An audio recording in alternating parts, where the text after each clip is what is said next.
Hello বন্ধুরা, তোমাদের সামনে আবার একটি নতুন ভিডিও নিয়ে চলে এলাম। কী ভাবছো যে এটা কি? এটা হলো চালতার আচার। আর এই আচারটি আমি কিভাবে তৈরি করলাম সেটার রেসিপি আজকে তোমাদেরকে দেখাবো। আর আচার মানে কিন্তু লোভনীয় জিনিস, ছেলে মেয়ে ছোটো বড়ো সকলের কাছে। তো চলো কথা না বাড়িয়ে ভিডিওটা শুরু করা যাক। এখানে দেখতেই পাচ্ছ যে আমি কতগুলো চালতা নিয়ে নিয়েছি। আর চালতাগুলোকে টুকরো করে আমি ধুয়ে নিয়েছি। কষ থাকে চালতাগুলোর মধ্যে, তার জন্য আমি ধুয়ে নিয়েছি।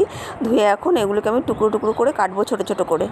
দেখো আমি এখন চালতাগুলোকে ছোট ছোট টুকরো করে চাকুর সাহায্যে কেটে নেব। এইভাবে ছোট ছোট টুকরো করে আমি সব চালতাগুলোকে কেটে নিয়েছি।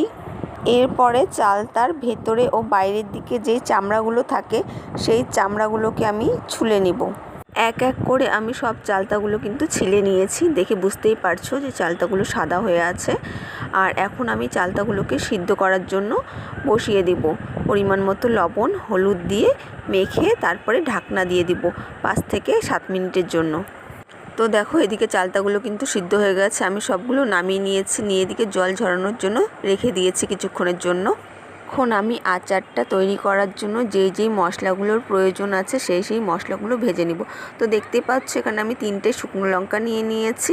এখন আমি পরিমাণ মতো জিরা নিয়ে নেব, আর তার সাথে মৌরিও কিন্তু দিয়ে দিলাম পরিমাণ মতো। এখন আমি ধনে আর 5 ফোড়ন দিয়ে সবগুলো কিন্তু একসাথে ভেজে নেব।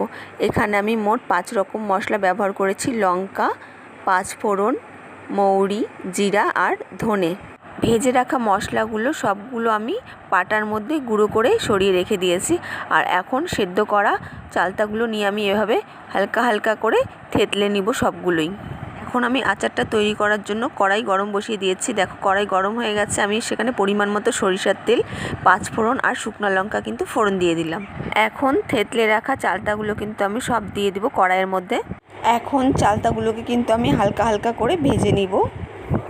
চালতাগুলো ভাজা হয়ে গেছে। এখন আমি পরিমাণ মতো গুড় দিয়ে দিলাম চালতাগুলোর মধ্যে। গুড়গুলো দিয়ে দেওয়ার পর কিন্তু এরকম জল বের হবে, আর কিছুক্ষণ পরপরই নাড়াচাড়া করতে হবে যাতে চালতাগুলো নিচের দিকে লেগে না যায়।